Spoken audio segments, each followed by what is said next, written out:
नमस्कार, मैं विभा उपाध्याय आप सभी दर्शकों का अन्नदाता कार्यक्रम में स्वागत करती हूं। किसान बेहद परिश्रमी होते हैं। वे खेतों में जी तोड़ मेहनत करते हैं, जो अनाज, फल और सब्जियां उगाते हैं। हमारे देश की अर्थव्यवस्था का लगभग समूचा भार इन्हीं के कंधों पर है। ऐसे ही भारतीय किसानों को खेती बाड़ी से जुड़ी हुई बहुत सी नई, रोचक और लाभकारी जानकारियां देने के लिए हर रोज सुबह हम आपके साथ होते हैं। तो चलिए, कार्यक्रम शुरू करने से पहले देखते हैं क्या है अन्नदाता के आज के कार्यक्रम में। गेहूं की कटाई और सुरक्षित भंडारण पर तकनीकी सलाह।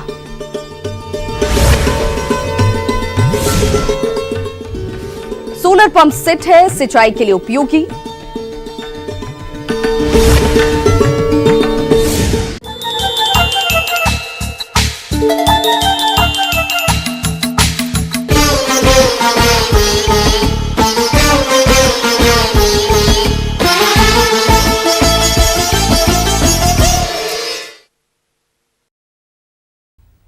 हमारे प्रदेश के जिन किसान भाइयों ने गेहूं की बुआई कर रखी थी, वे किसान गेहूं की कटाई, गहाई के कार्य में लगे हैं। लेकिन इनकी कटाई, मड़ाई और भंडारण के समय कुछ बातों को ध्यान रखना बेहद जरूरी होता है। तो गेहूं की उपज का अच्छा बाजार भाव लेने के लिए कटाई, मड़ाई और सुरक्षित भंडारण किस तरह से करें, इस बारे में जानकारी दे रहे हैं कृषि विज्ञान केंद्र गुंता अलवर के शस्य वैज्ञानिक BL ओला।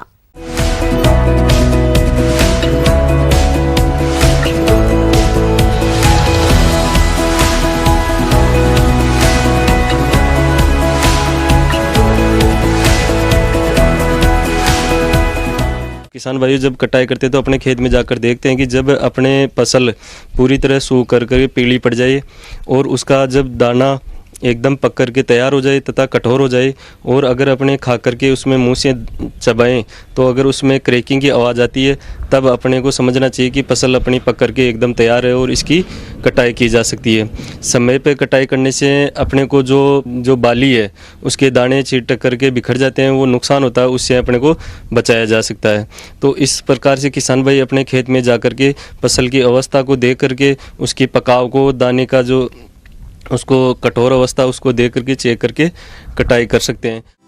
किसान भाइयों, जैसा कि कोरोना वायरस का भयंकर संक्रमण चल रहा है और इस समय सभी काम धंधे ठप पड़े हैं, जिससे गेहूं की कटाई के लिए मजदूर नहीं मिल पा रहे हैं। ऐसी दशा में आप गेहूं की कटाई मशीनों से करवा सकते हैं। मशीनों से गेहूं की कटाई कम समय में आसानी से कर सकते हैं। ये गेहूं कटाई मशीनें कई तरह की है, जो भी आपको आसानी से उपलब्ध हो जाए, अपनी आवश्यकता के अनुसार उपयोग में ले सकते हैं। इसकी कटाई के लिए किसान भाई आजकल जो बाज़ार में अच्छी दराती आ रही है उसके द्वारा कटाई कर सकते हैं। इसी प्रकार जैसे हमने देखा कि किसान भाइयों के जिन गांवों में किसान मजदूर उपलब्ध नहीं है, वो किसान भाई अगर आदमियों के बजाय अगर मशीनों के द्वारा अगर कटाई करवाते हैं तो उससे अपने जो हार्वेस्टिंग के टाइम नुकसान होने वाला है उससे बचाया जा सकता है। इसके ऊपर जैसे जो रीपर आती है, जो कटाई करने की मशीन आती है, जो पावर ऑपरेटेड भी होती है और ट्रैक्टर के द्वारा लगी ऑपरेटेड भी होती है, उसके द्वारा रीपर के द्वारा अगर कटाई करवाता है किसान भाई तो उससे क्या है, एक तो कम समय में कटाई हो जाती है। कम समय में कटाई होने से जो अपना अनाज ज़्यादा सूखेगा नहीं और जो उसमें जड़ने के चांस कम रहते हैं, तो अपने को उस जो जड़ने वाले नुकसान से हैं, जो दाने बिखर जाते हैं, उनको बचाया जा सकता है। इसी प्रकार जिनके बहुत ही ज़्यादा बड़ी ज़मीन है, बड़े काश्तकार हैं, उन किसान भाई को तो जो कंबाइंड हार्वेस्टर आता है उसके द्वारा कटाई करवानी चाहिए, ताकि साथ में कटाई भी हो जाती है और साथ ही साथ उसमें थ्रेसिंग भी हो जाती है। तो उससे भी उसको आराम से कम, बिना नुकसान किसी प्रकार के, आसानी से हार्वेस्ट करके अपने को घर पे समय पे इकट्ठा कर सकते हैं, ताकि अगर मौसम भी खराब हो तो उससे तुरंत अपनी फसल को बचाया जा सके। गेहूं की कटाई के बाद फसल की थ्रेसिंग करवानी चाहिए, और यदि गेहूं की मंडी में भाव कम मिल रहा है तो ऐसी स्थिति में आप गेहूं का सुरक्षित भंडारण कर सकते हैं, और जब आपको अच्छा बाजार भाव मिले तब बेच सकते हैं और अच्छी आय भी कमा सकते हैं। कटाई करने के बाद ये ध्यान रखना है कि जैसे कटाई कर दे तुरंत ऐसा नहीं कि अपने भंडारित कर दें उनको कम से कम 2 या 3 दिन कड़क धूप के अंदर कम से कम 40 से 50 डिग्री टेम्परेचर पर सूखा करके 8 से 10 घंटे डेली रखना चाहिए और उसके बाद अपने को भंडारित करना चाहिए। और भंडारित करते समय अपने को ध्यान रखना चाहिए कि अपने अनाज के अंदर गेहूँ हो, जौ हो या अन्य फसलें हैं जिनमें 10% से अधिक नमी नहीं होनी चाहिए। तो अगर इससे ज़्यादा अगर नमी होगी तो उसमें फंगस से जो कवक लगने का डर रहता है या कीट है जो और दूसरे इसमें फिजियोलॉजिकल चेंज हो जाते हैं, जिसके कारण अनाज अपना गर्म रहता है तो उससे ख़राब हो जाता है, उसका रंग पीला पड़ जाता है। तो इसलिए इसको भंडारित करते समय 8 से 10% से अधिक नमी नहीं होनी चाहिए। और जब भी भंडारित करें तो अपने को अमूमन तो नई बोरियों का यूज़ करना चाहिए।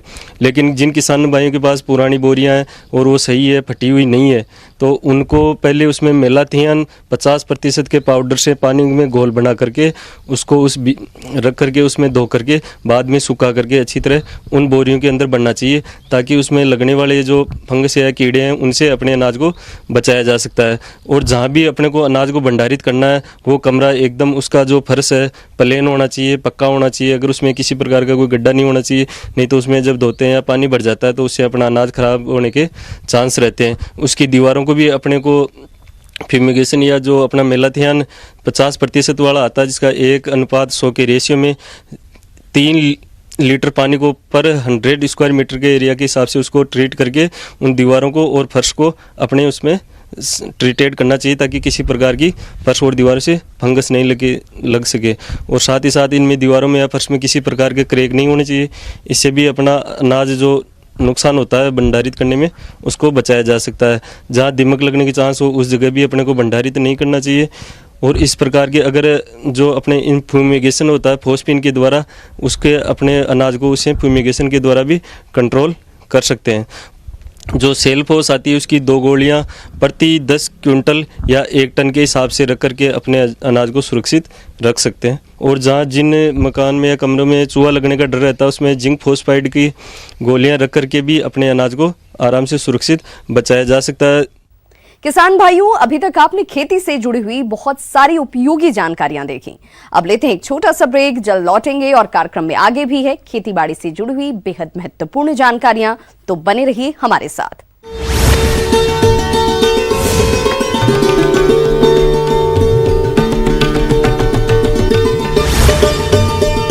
ब्रेक के बाद आप सभी दर्शकों का अन्नदाता में एक बार फिर से स्वागत है। चलिए रुक करते हैं अपनी अगली कड़ी।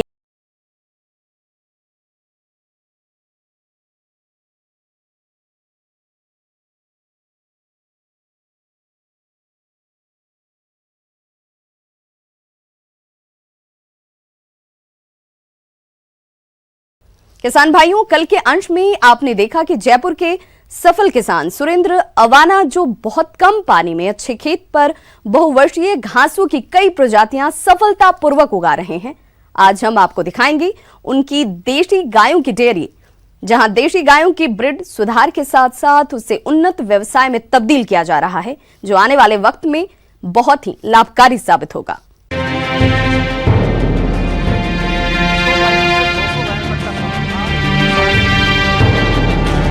गाय का यूं तो पूरी दुनिया में ही काफी महत्व है, लेकिन भारत में तो पुराने समय से ये अर्थव्यवस्था की रीढ़ रही है। सुरेंद्र अवाना ने गौपालन और डेयरी के क्षेत्र में नवाचार किए हैं, जिससे दूसरे लोग प्रेरणा ले सकते हैं। और अब 2 गायों से 200 गायों तक का सफर किस तरह तय किया एक किसान ने, क्योंकि इच्छा शक्ति दृढ़ थी, इसलिए ये कर पाए, ये पॉसिबल हो पाया और उसमें कामयाबी भी मिल रही है। A2 दूध यहाँ से सप्लाई हो रहा है, ऑर्गेनिक दूध यहाँ से सप्लाई हो रहा है और अच्छे दामों में सप्लाई हो रहा है। जहाँ किसान सोचता है कि खेती घाटे का सौदा है, वहीं खेती को उन्नत बनाने का किस तरह यहाँ प्रयास हुआ और एक सफल प्रयास हुआ।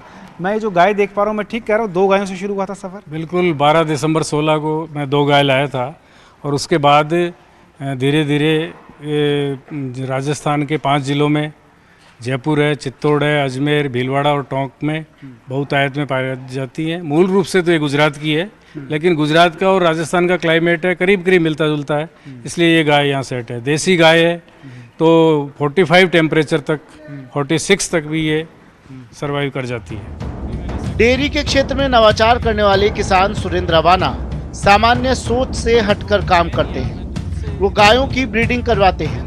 सुरेंद्र अवाना ने गायों के दूध को इनकम का जरिया नहीं बनाया है, ये ब्रीडिंग गोबर और गौमूत्र से इनकम कर रहे हैं। ये बुल है, मैं 12 महीने का गुजरात से लेके आया। इसकी माँ के 5600 लीटर दूध था और इसके फादर की माँ के 5200 लीटर था।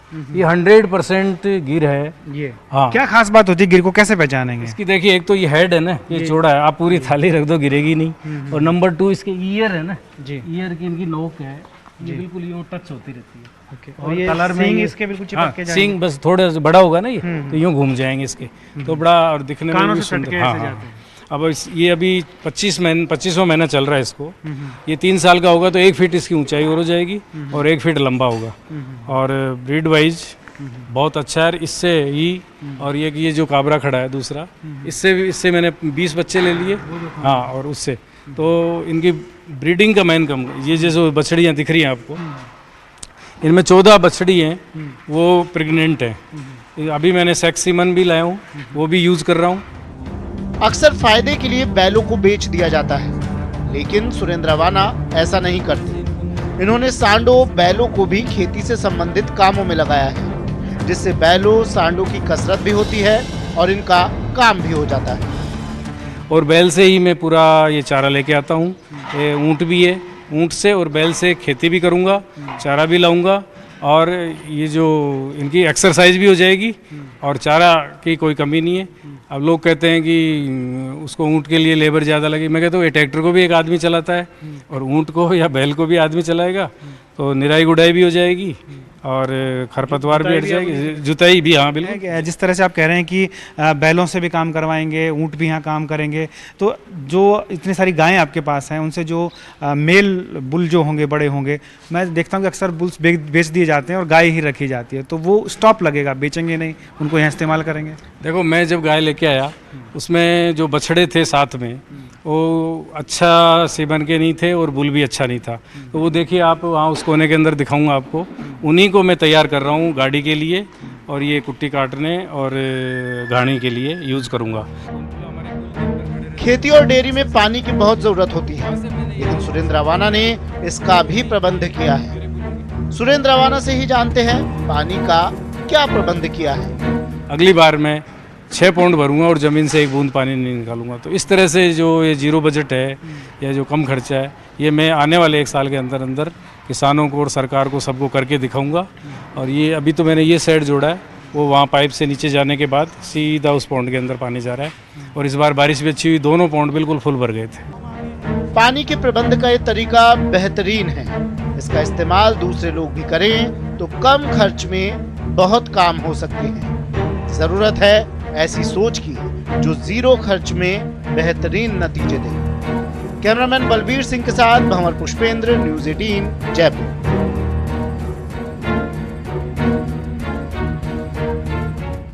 आगे और भी है खेती बाड़ी से जुड़ी हुई बहुत सी रोचक जानकारियां, पर यहां रुकेंगे एक छोटे से ब्रेक के लिए, जल्द होंगे हाजिर।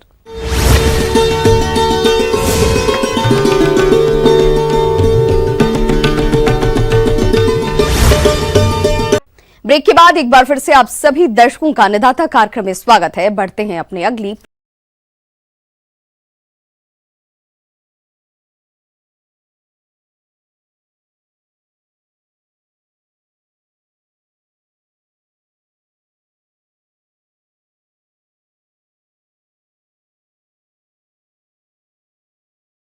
समय पर बिजली नहीं रहने से किसान अपनी फसलों की सिंचाई नहीं कर पाते। इसके साथ ही बिजली का बिल भी अधिक आता है। तो इस समस्या को देखते हुए गांव इटावा भोपजीव जिला जयपुर के प्रगतिशील किसान जगदीश प्रसाद यादव ने सोलर पैनल लगवाया है और आज वे इससे फसलों बागवानी में सिंचाई कर रहे हैं और काफी खुश नजर आ रहे हैं।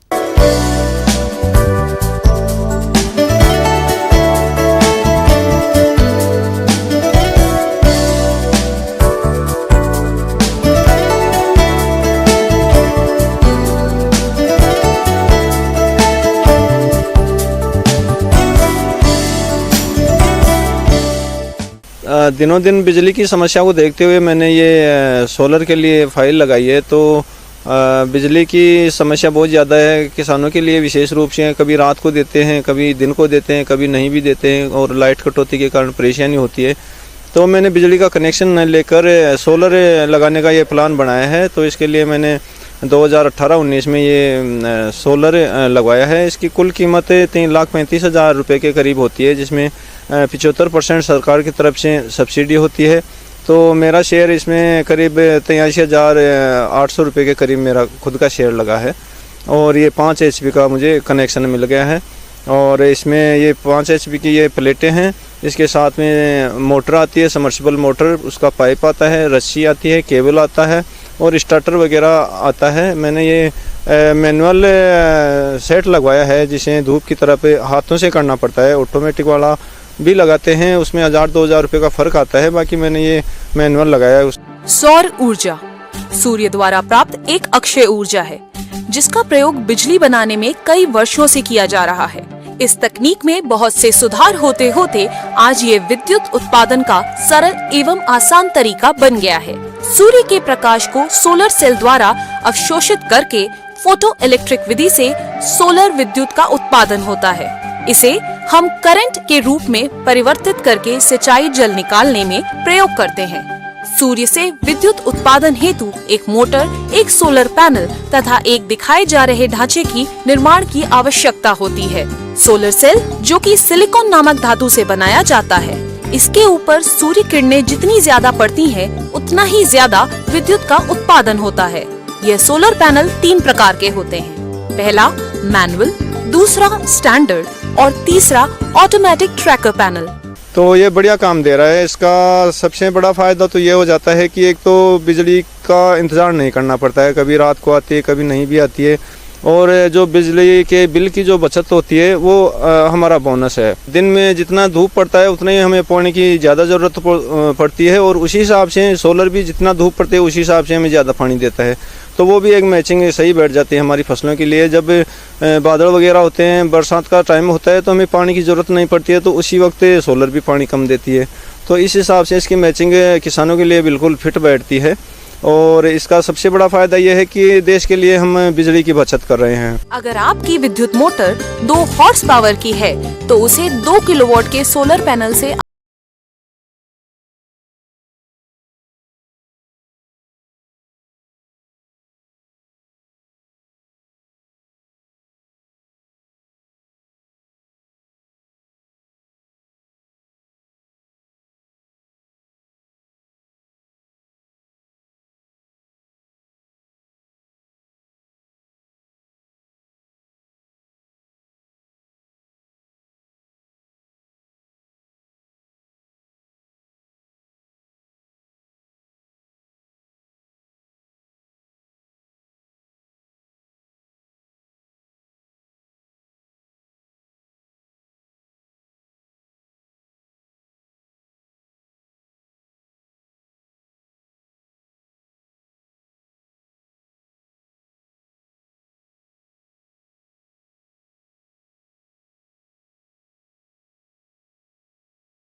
नहीं होती।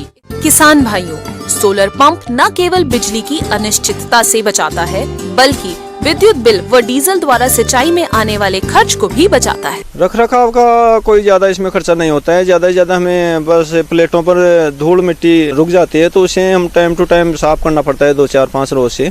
बाकी इसके अलावा कोई खर्चा नहीं होता है इसका। कंपनी वाले प्लेटों की 25 साल की गारंटी देते हैं और मोटर स्टार्टर वगैरह की 2 से 5 साल तक की गारंटी देते हैं। 1.5 सालों से कोई किसी तरह की कोई खराबी नहीं आई।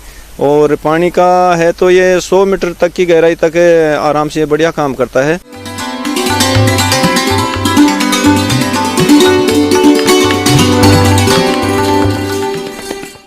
अन्नदाता हेल्पलाइन निशुल्क फोन संपर्क सेवा के माध्यम से आपके द्वारा पूछे गए प्रश्नों में से 1 या 2 महत्वपूर्ण प्रश्न को हम अपने कार्यक्रम में शामिल करते हैं और इसी के तहत आज का चयनित प्रश्न और उसका जवाब इस प्रकार है। अन्नदाता कार्यक्रम में आज जो प्रश्न हमने शामिल किया है उसे पूछा है लोहरवाड़ा जिला जयपुर से सुखदेव जी ने। आपने आम के बागों में कीटों की रोकथाम पर जानकारी चाहिए है, तो सुखदेव जी आपकी जानकारी के लिए प्रस्तुत है कार्यक्रम का यह अंश।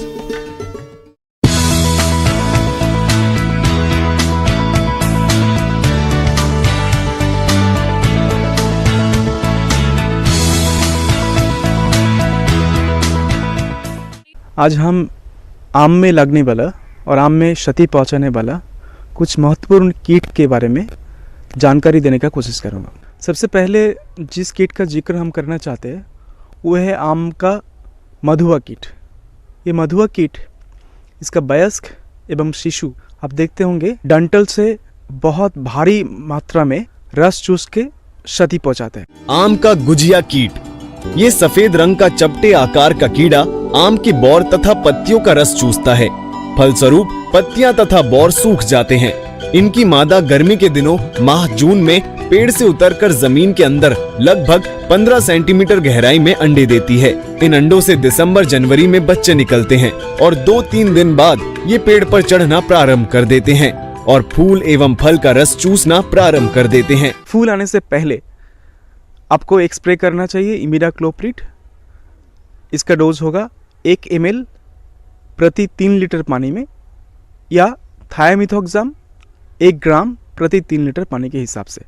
और उसके बाद 15 दिन के बाद, मटर दाना के 15 दिन के बाद एक नीम आधारित कोई भी बाज़ार में उपलब्ध जो कोई भी दवा का छिड़काव आप कर सकते हैं। फुदका या भुनका या लस्सी कीट, यह अधिक दूर तक न उड़ सकने वाला कीट आम के फूल एवं मुलायम कोपलों का रस चूसते हैं।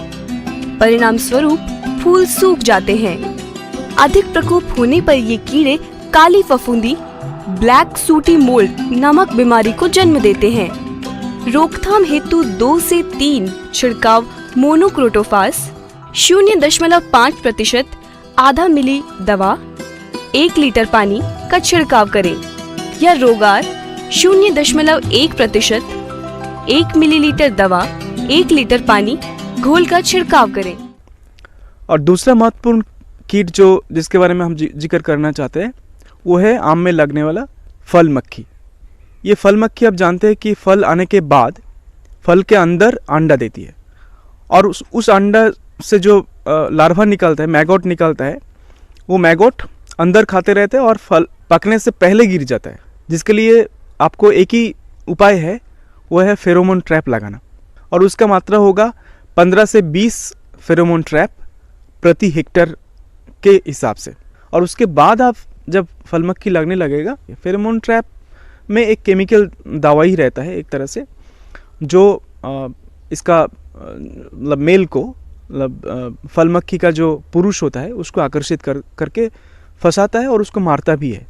अब आइए देखते हैं कल दिखाए जाने वाले कार्यक्रम की मुख्य झलकियां। पशुओं को संतुलित आहार खिलाएं और अधिक दुग्ध उत्पादन पाएं।